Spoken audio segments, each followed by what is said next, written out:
What's up, guys?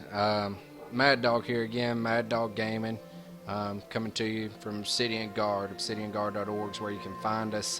Delvehammer Dungeon Group is where we're out on Twitch.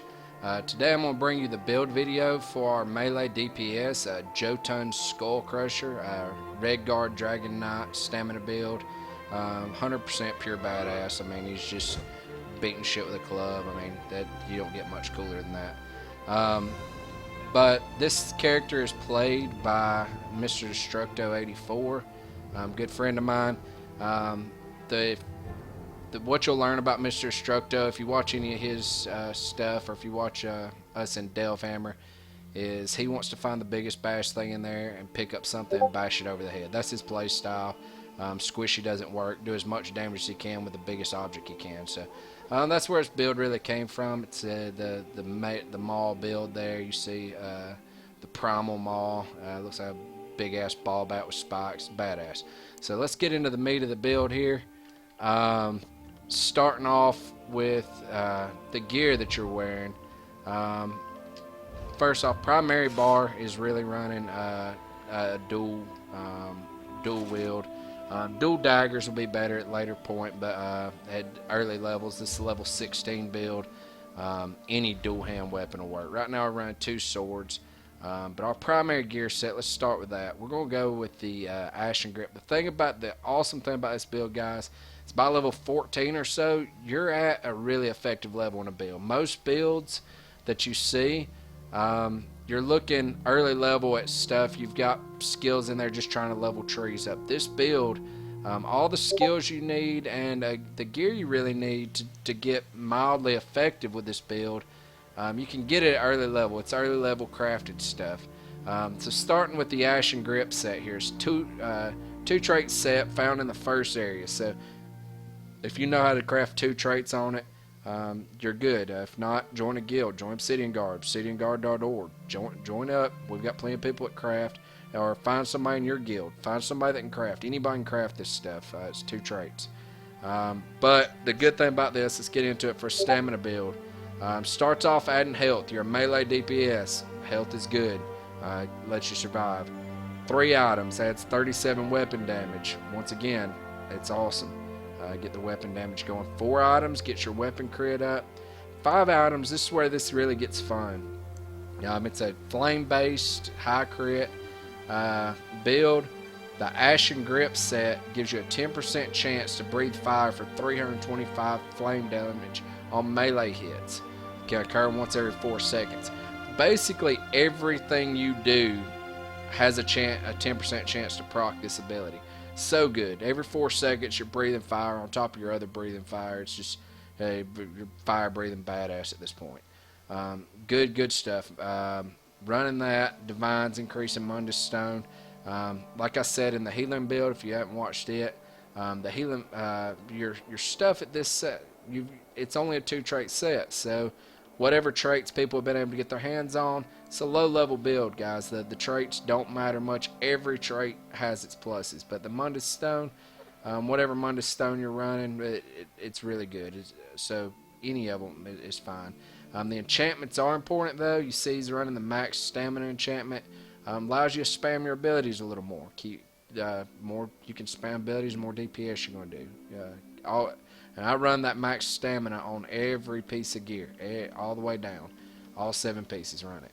But going on down, continuing with the Jack of Ashen Grip, same thing.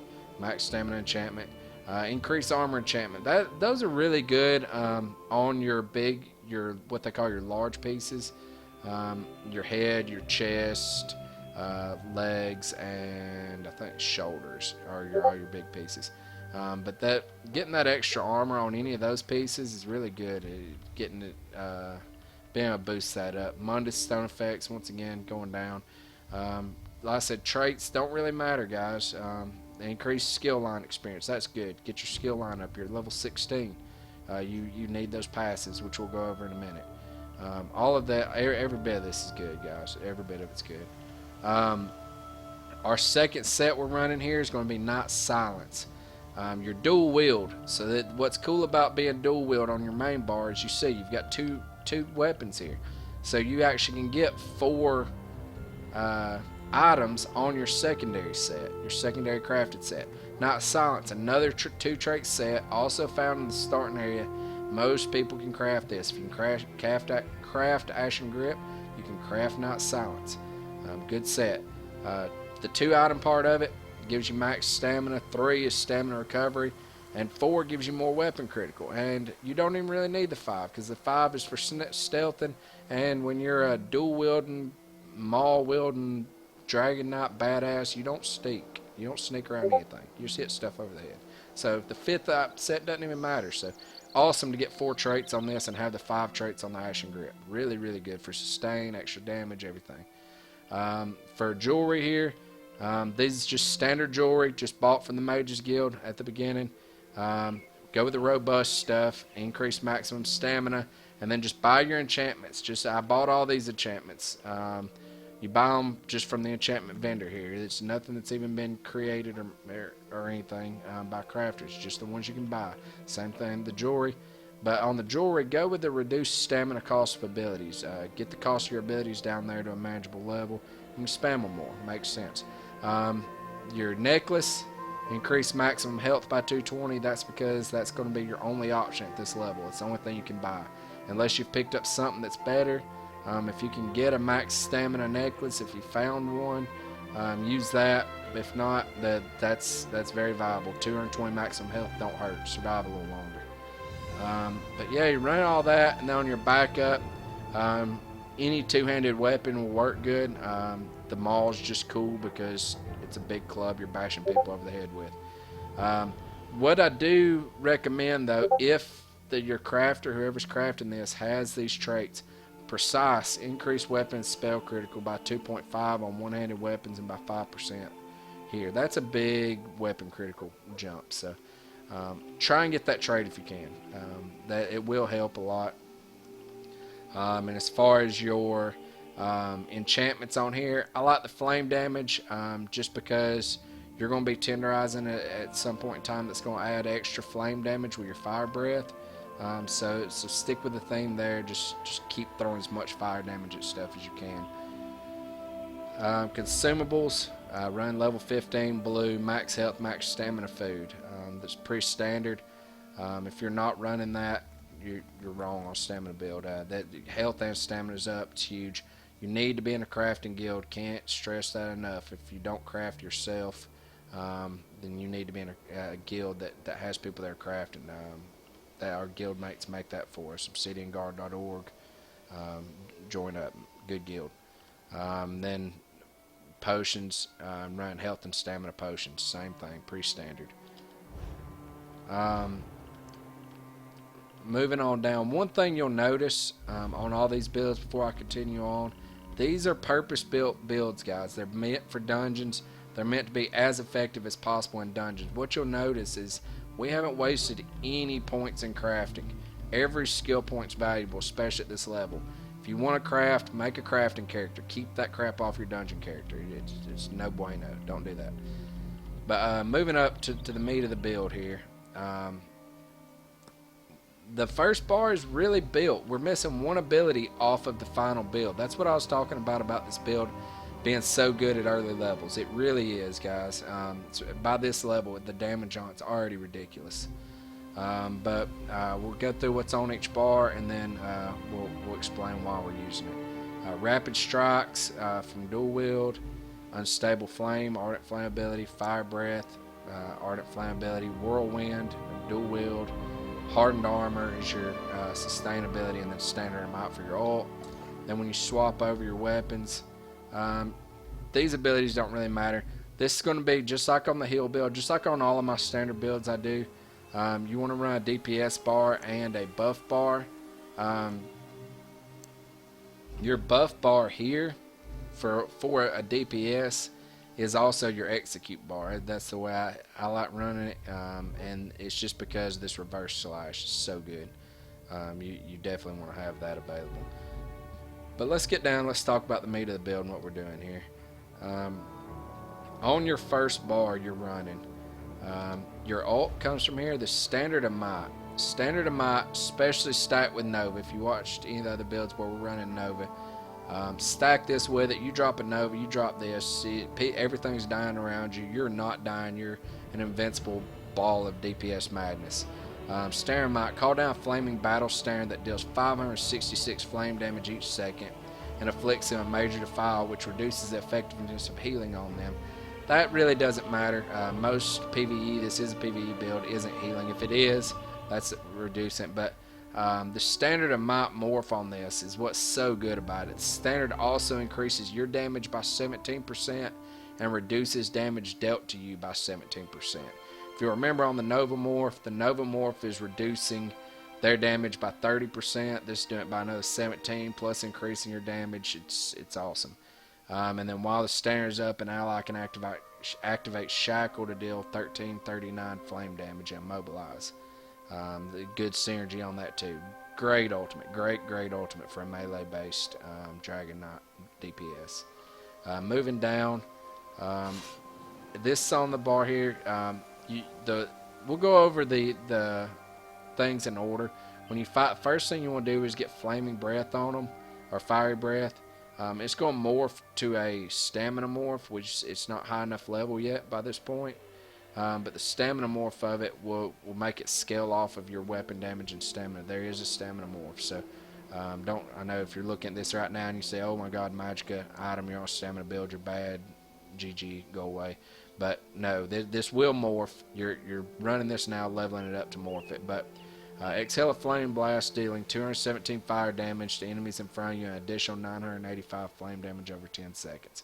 That in itself is good. Even on Magicka, guys, you're not using Magicka for anything else except for your shield ability, which we'll go over in a minute. But it puts an AoE, it gives you a little bit of AoE for trash mobs, gets everything burning, puts a dot on everything. It's a good ability, but once it morphs to the stamina, it's also going to reduce their armor and make them more vulnerable to fire damage. So you want to lead off with this, get everybody burning.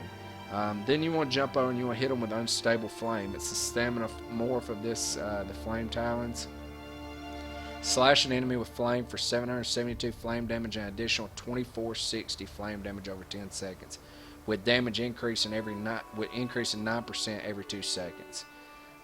That's huge, guys. You know, it's going up, it's burning the hell out of them. It's a dot, so you throw it on there, so you burn them here, that's burning them for 10 seconds, this is burning them for 10 seconds.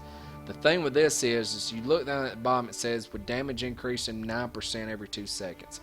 Don't sit here and just spam this. You run your stamina down for no reason. The high damage is at the end of it, really. So you want to basically keep an internal clock going in your head, and every 10 seconds reapply these. But once they're on there, let them run their course. Let them do their thing. Getting down here, you want pretty much every pass except for this one. That one's good, but it's not necessary. But first one, increase the damage of Flame ability's burning effect by 66%. So all of this stuff that's burning them over time, over the 10-second burn, you're increasing that by 66%. You need this as soon as it's available. If you have a point and this has a point available, get a point in it. It's that big. Warmth, damaging abilities with ardent flame abilities also reduces their movement speed. If you have extra points, this is really good. Your tank will love you because as you're slowing stuff down, it makes it easier on him to group them. It's not necessary. If you've got a good tank, he can keep the stuff grouped, but it will help out. Searing Heat, increase the duration of Fiery Breath, Searing Strike, and Dragon Knight standard abilities by 2 seconds. Guys, that's all 3 of the abilities that you use from this tree. Great passive. Take it as soon as you can get it. World and Flame, increase the damage of flame-based area of effect abilities by 3%. Once again, that's good. That's your Dragon Knight standard. That's your Fire Breath. But another thing you got to think about is running this Ashen Grip set. Increase the damage of flame-based area of effect abilities. Ashen Grip, when it procs, you're increasing that damage here. So good stuff. Really good stuff. Moving on to the next one, Draconic Power. The only thing that you're running early on, but at this level until you get some other stuff unlocked, is Hardened Armor. Well, going back, one thing I forgot to mention in Ardent Flame, The last ability that's going to run on your bar here, we got hardened armor on there right now, but you don't need that on there because it's got a 20-second uptime. You're going to run Inferno. Activating aura flames, green major prophecy to increase your spell critical. That doesn't sound good, but it does have a stamina morph, which is going to increase your weapon damage and weapon critical. And it stays up, just like Mage Light does, if you've seen Mage Light in any of the other videos. So this is really good. You want to get that as soon as you can, which it's level at 42, Ardent Flame level 42 is where it comes in. So at this level, it's not a big deal. But later on, you're going to want that on both bars. You're going to want to keep that up at all times with the stamina morph on it. Plus, it will also do launch fireballs randomly to people around you, doing more dot flame damage. So that's passive damage that's just going on that you're not having to do anything with. It's a really good ability, but that comes later on. You're not going to have that level 16.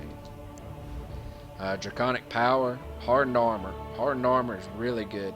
Now, some people would argue it's a DPS build. Volatile Armor is going to give you a burst of fire damage. It's going to hit AoE everybody around you, which is good. Volatile Armor is a great morph. I personally like Hardened Armor because the way I look at it is you've got plenty of abilities that are damaging everybody around you. Take the Hardened Armor morph, but this is giving you that major resolve and major ward. 1,280 spell resistance and physical resistance for 20 seconds. Keep this up all the time. While active, the armor returns 159 magic damage to melee attackers, and for 2.5 seconds after activation, it absorbs 10% of your max health and damage. That's the hardened armor part of it, guys. And you can spam this. You can cast it, but it's a 10% of your max health damage shield. So if you're getting low, you don't think your healer, your healer's not healing you right now, whatever. You pop that, it's a little 10% shield. 10% can go a long way. But keep that up as much as you can. The only other ability you're going to want out of this, once it unlocks at 20, which he's really close. And both of these are going to live on your buff bar. But Dragon Blood, drawing your Draconic Blood to heal 30% missing health and gain major fortitude, increasing health recovery. So that's going to get your health recovery up, but Green Dragon Blood, which is a morph, is also going to do the same. It's going to give you the one for your stamina recovery. So health and stamina recovery plus an instant heal. Pretty much keep that, both these have 20-second durations on them. You can cast them before you go into fight, and usually you won't recast these. You shouldn't need to. Passives on this one. Iron Skin you don't need. Blocking additional 5% damage. You're not really blocking much. You do block some, but your tank's holding most of the damage. You're just laying it down. Don't really need this. It will be good once higher levels, once you have just extra skill points sitting around. Oh, excuse me. Burning Heart. It's a good one, especially for group-based content like we're running. Increased healing received by 6% while Draconic Power ability is active. So basically, when you're running Hardened Armor, as long as it's up, you got the increased healing. Really good ability.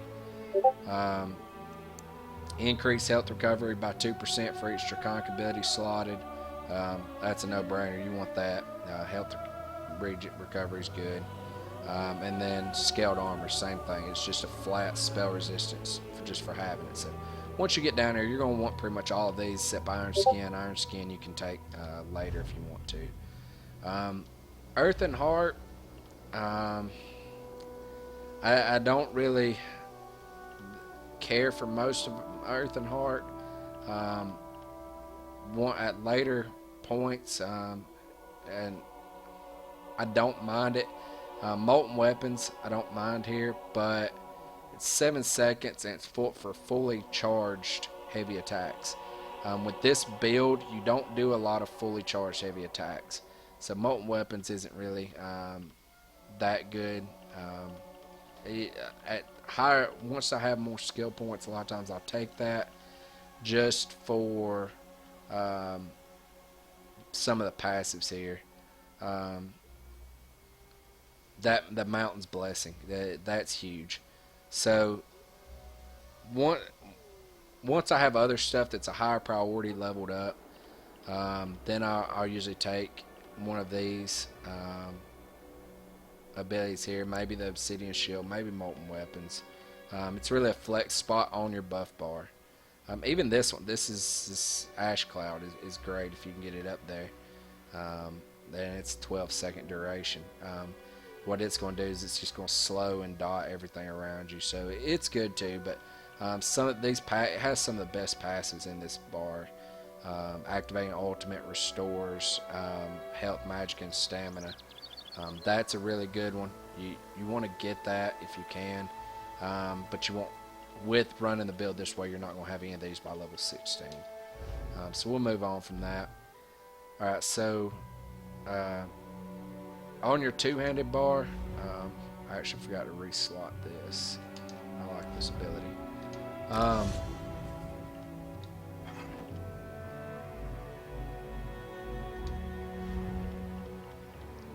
The two-handed bar, that, like I said, this is your finishing and buff bar.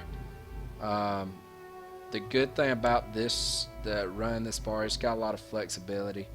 You're going to want your green dragon's blood and pretty much these 3 slots. You'll have that'll go away. That doesn't need to be there, but it's just sitting there right now. It's okay. But you'll have your green dragon's blood, your hardened armor, and Inferno once you have it. That'll be your buff bar. But the 2 big things I use on this, coming out of the two-handed tree, critical charge, launch across the earth and smash enemy for 843 physical damage, always causing a critical strike. This is up to 22 meters. So you're going to dash in, and you're automatically going to critical strike. So you switch to your two-handed bar at the beginning before you go into a fight. You hit your buffs, and then you hit your Y ability and you critical charge in. It's great engage, great for if you, because this is your finisher bar, you finish somebody, if you kill them, you critical charge to the next person, swap bars, start laying down DPS. Reverse slash, this is the bread and butter. This is where the Skullcrusher part comes in. Spin around and strike an enemy down, dealing 611 physical damage, plus up to 300% more against enemies with less than 50% health. Once you get into that burn phase, really all you're doing with this bar is you light attack and reverse slash. That's it. You light attack, reverse slash, light attack, reverse slash, until stuff dies, and it will die. You're going to be wrecking stuff. That he spins around, he picks this maul up over his head and brings it down around the skull and stuff. It's awesome. So basically that's what you do. You'll do that, kill an enemy off, critical charge the next one, and then swap back over to your other bar and start laying down DPS. Momentum, this is great. If you can get that, once you get this is good. Focus your strength to gain major brutality, increasing your weapon damage by 20%. Also heals you for 184 every 2 seconds. And it's a 30-second buff. This is really good once you get it. It's another one that could go on this bar somewhere, depending on how you want to set this bar up. And really and truthfully, I may, if it was me, would give up your critical charge, just because not having the engage won't be that bad. Give up that critical charge to get this major brutality. It's really good.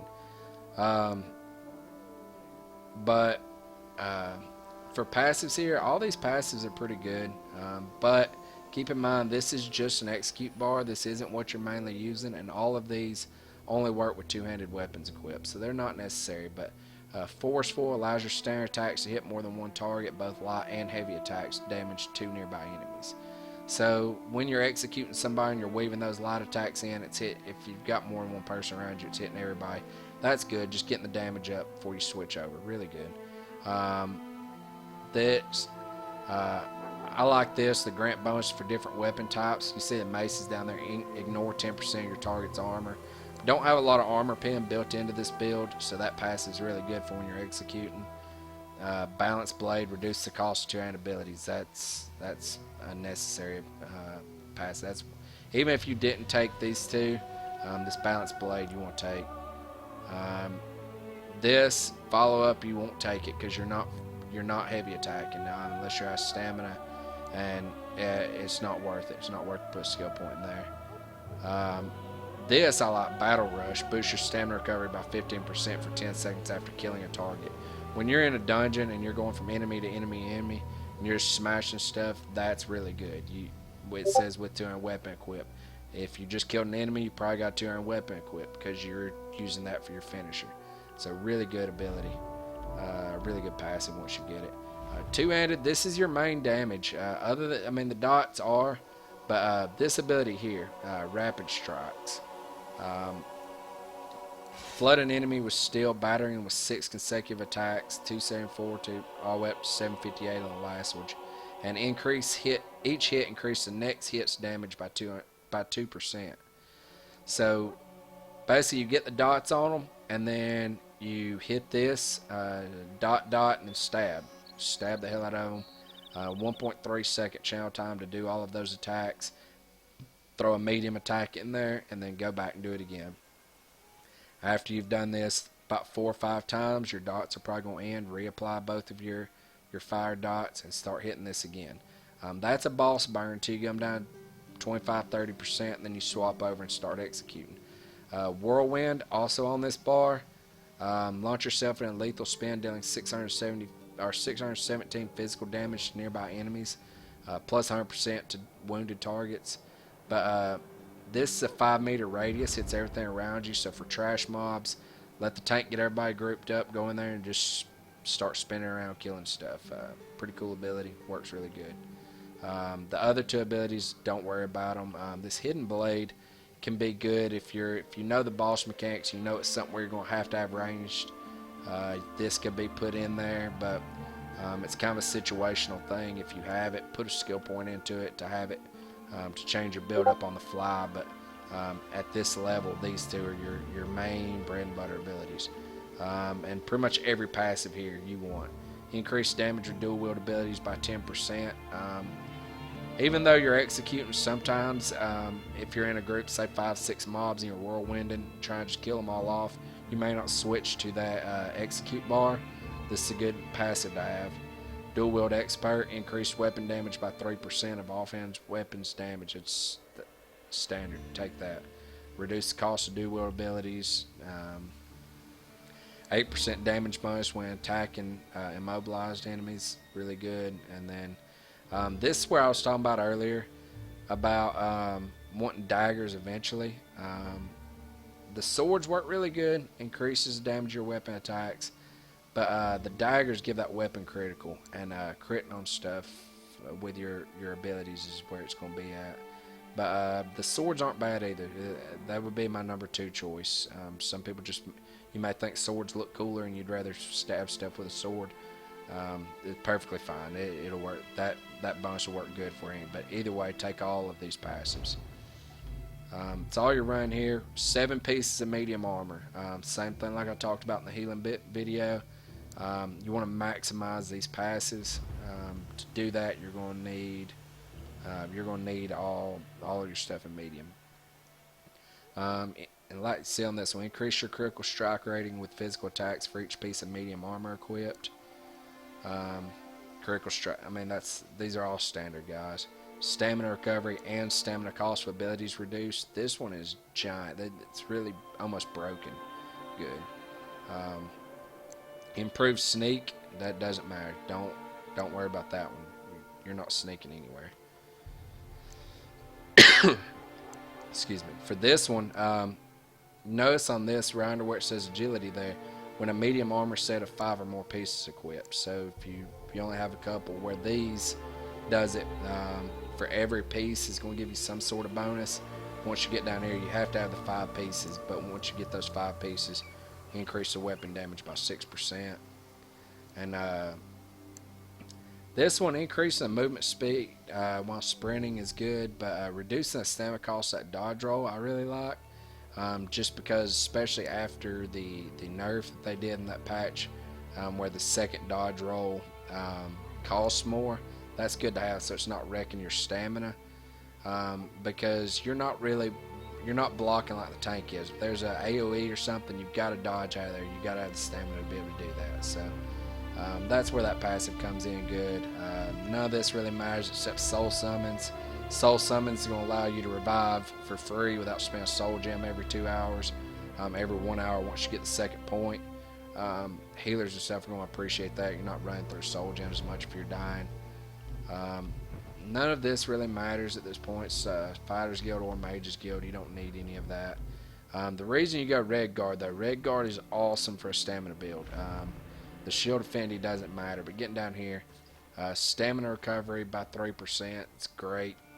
Max stamina by 4%, great.